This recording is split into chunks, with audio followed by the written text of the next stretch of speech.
Kalian ada nggak sih yang berencana beli rumah harganya sampai MM-an, tapi masih bingung nih gimana strategi yang tepat untuk belinya?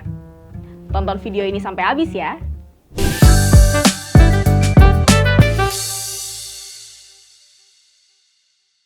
Hai semuanya, aku Stella dan selamat datang di Generasi Cuan. Di video sebelumnya, aku udah bahas gimana solusi dari masalah kedua anak muda, yaitu Mutia dan Gita, yang pengen beli rumah di harga 500 jutaan sampai 2M dalam waktu kurang dari 5 tahun ke depan. Nah, di video kali ini aku bakal ngebahas soal gimana strategi beli rumah yang harganya lebih mahal dari itu, yaitu 5M bahkan lebih. Jadi, pas aku nanya-nanya ke beberapa anak muda di Jakarta soal target rumah yang mau mereka beli, ada anak muda yang punya target lebih tinggi dari Mutia dan Gita kemarin. Kali ini, anak muda ini umurnya masih muda banget, yaitu 21 tahun. Tapi punya target beli rumah yang harganya 5 miliaran. Nih, dengerin. Halo Kak, boleh berkenalkan diri, namanya siapa, usianya berapa, pekerjaannya sekarang apa? Oke, halo semuanya, kenalin nama gue Andika, umur gue 21, sekarang gue ada kuliah dan juga ada bisnis kecil-kecilan lah di online shop. Oke. Udah kepikiran beli rumah belum nih Kak? Jujur sekarang sih udah kepikiran sih. Udah ya? Nah, Kalau beli pengennya cash atau KPR? kalau dari lihat orang-orang punya edukasi keuangan gitu nonton-nonton sih katanya lebih baik beli KPR kan. Soalnya kalau beli KPR tuh uang dari sisanya tuh bisa kita muterin lagi buat bayar KPR ya. Target beli rumah yang harga berapa? Sekarang sih belum tahu sih kepikiran rumah berapa, cuman kalau lihat dari harga-harga rumah yang ada di BSD mungkin kalau bisa itu mungkin yang 5-6an aja sih. Target beli rumah di umur berapa? 25-26 sih. 25-26 ya. Nah, aku rangkum sedikit ya dari cerita tadi. Andika ini pengen beli rumah yang harganya 5-6M. Pakai cara KPR dalam waktu 4-5 tahun lagi. Nah, tapi kira-kira possible nggak sih buat orang semuda Andika? Kalau kata perencana keuangan Andi Nugroho, Andika ini possible banget menggapai mimpinya karena dia emang udah punya bisnis. Karena lewat usahanya itu, dia bisa ngumpulin uang lebih cepat. Tinggal digedein aja bisnisnya, supaya bisa dapat lebih banyak omset setiap bulan. Nah, tapi yang namanya KPR kan harus udah ngumpulin uang dulu nih, paling enggak untuk DP rumahnya. DP rumah untuk KPR itu seenggaknya 20%. Kalau emang Andika ini pengen punya rumah yang harganya 5M, ya DP-nya 20% dari 5M, otomatis 1M. Kalau emang Andika saat ini belum nyiapin uang itu, gini nih strategi ideal ngumpulin uangnya dan biar rumahnya bisa segera kebeli. Nah, kalau strategi menabung si Mas Andika ini yang ideal gimana Mas? Biar dia tuh bisa bayar DP di tahun targetnya dia nih 4-5 tahun mendatang. Nah, ketika dia punya usaha, kemungkinan kan lebih gampang Lebih kan, gampang. karena dia bisa multiplikasi bisnisnya ini tadi, gitu. Jadi sisihkan aja, apalagi masih single, jangan cuma 20%, sayang, gitu kan. Mungkin bisa sampai 50%. Terus ngambil budget apa dong? Ya udah gaya hidupnya dia dikurangin demi dapat rumah impiannya ini tadi, gitu. Contoh kayak misalnya Mas Andika tadi gitu ya, yang dia punya gambaran, saya udah ada bisnis, saya kemudian udah ngincer suatu rumah gitu ya di BSD gitu ya, apa yang harus saya lakukan gitu kan? Ya pastinya adalah gimana caranya kita bisa nge-DP-in dulu itu rumah, apalagi misalnya rumahnya udah berdiri. Orang kan pasti akan ketika ada barangnya pasti akan lebih ngejar gitu ya. Nah makanya si Mas Andika, saran saya apa yang harus dilakukan oleh Mas Andika nih?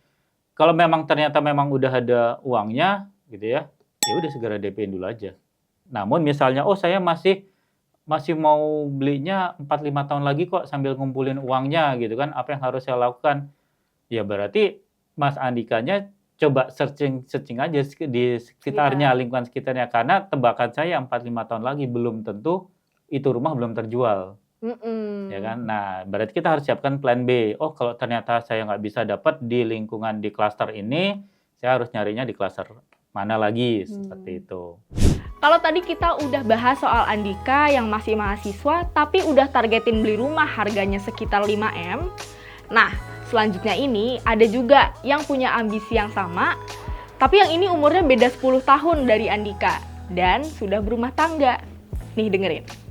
Halo, nama saya Dian, usia saya 31 tahun, pekerjaan saya ibu rumah tangga, saya baru berhenti kerja. Kak Dian nih, udah kepikiran belum sih pengen beli rumah atau malah pengen punya apartemen aja gitu?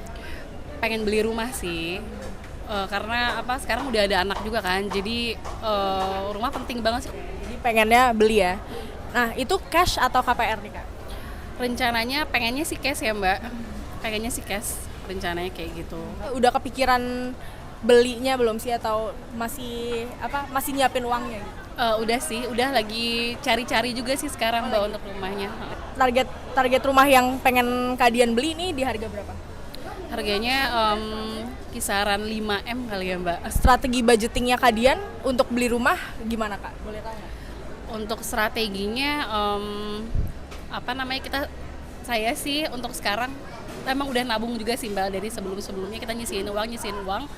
Jadi rencananya mungkin setengah dari uang yang udah didapat, setengah saya pengen untuk jadiin DP, setengahnya lagi mau di KPR-in aja 50%. Makanya tadi kalau misalnya beli deket-deket ini KPR kan, mau nggak mau kalau misalnya kita mau sabar lagi ya siapa tahu bisa dapet beli cash gitu tanpa harus KPR kayak gitu. Tadi Dian bilang kalau dia pengennya beli rumah kisaran 5M pakai cara cash dan sekarang masih ngumpulin uangnya. Tapi di sisi lain dia lagi bingung nih antara ngumpulin uang dulu sampai kekumpul 5M biar bisa beli rumah itu secara cash atau pakai uang yang ada sekarang untuk jadi DP biar nanti sisanya dibayar pakai KPR. Kalau kayak gini gimana solusinya ya? Kalau bicara tentang untung rugi dari jumlah uang yang harus kita keluarin, saya akan menyarankannya nabung dulu aja. Oke. Nabung dulu sampai tercapai 5 miliar, baru kemudian nyari rumah harga 5 miliar bayarin cash. Itu tentu kita keluarnya uangnya ya cuma 5 miliar itu doang. Gitu kan. Cuman kan masalahnya adalah kalau ternyata sekarang udah ada yang diincar. Gitu ya, udah ada yang diincar, terus kemudian rumahnya bagus, lingkungannya enak gitu ya. Tapi kalau kita beli duitnya belum cukup harus KPR dong. Iya. Ya kan? Wah, saya nggak mau KPR, saya tunggu mungkin 3 tahun sama 4 tahun lagi gitu ya terkumpul bulat jadi 5 miliar. Itu rumah udah laku. Iya. Mesti nyari lain lagi gitu kan. Jadi nggak kebeli. Gitu. Jadi romantikanya di situ sih gitu. Nah, kadang kita ya harus mengambil keputusan. Mana yang kembali lagi mana yang mau dikorbanin. Ya. Kalau kita nunggu nabung dulu, ada kemungkinan kita kehilangan rumah tersebut. Harus nyari lokasi lain yang mungkin kita nggak terlalu suka, gitu kan. Tapi kalau ternyata kita merasa ini udah Cocok rumah idaman banget gitu kan, ya kita ngorbanin itu tadi. Kita harus bayarnya lebih mahal lah dibandingkan dengan beli cashnya. Oke, kita udah bahas saran dari perencana keuangan untuk 2 anak muda yang harga rumah impiannya 5M nih. Tapi karena Andika dan Dian ini bukan pengen beli rumah sekarang, tapi beberapa waktu ke depan, harus ingat juga nih sama yang namanya inflasi. Kalau kata Andi, harga rumah tuh bakal naik setiap tahunnya. Misalnya tanya berapa persen kenaikannya, ya itu sangat tergantung. Lokasinya di mana, ada nggak kejadian-kejadian khusus atau tertentu di lokasi tersebut. Yaitu tadi yang mall yang awalnya rame, tiba-tiba jadi nggak rame gitu kan. Rumah yang areanya mungkin baik-baik saja, ternyata kemudian jadi daerah banjir, itu pasti udah bikin pengaruh banget di kenaikan harga properti itu. Cuman kalau rata-rata gitu ya, kenaikannya saat ini nih pasca pandemi bisa naik 5% aja itu udah bagus. 5%, 10% tiap tahun ya gitu kan, itu udah bagus pasca pandemi. Karena sebenarnya kan properti di Indonesia itu bahkan sebelum pandemi aja itu harganya udah mulai istilahnya kenaikannya udah nggak terlalu mengembirakan juga gitu. Tapi ya kembali lagi tergantung, tiba-tiba ternyata developernya sukses bikin lingkungannya rame gitu kan, orang-orang pada suka ke daerah tersebut, ya itu pasti naiknya bisa jauh lebih tinggi lagi.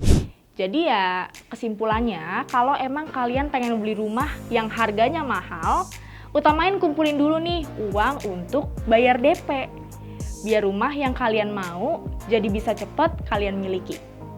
Sama jangan lupa, antisipasi harga rumah yang kalian incer ini naik akibat inflasi. Rajin riset soal tren kenaikan harga rumah, supaya kalian kebayang nih harus nabung berapa banyak buat beli rumah itu. Kalau kalian sendiri gimana nih? Target rumah yang pengen kalian beli ada di harga berapa sih? Coba komen di bawah ya. Makasih buat kalian yang udah nonton sampai habis. Sampai jumpa di Generasi Cuan edisi lainnya. Bye!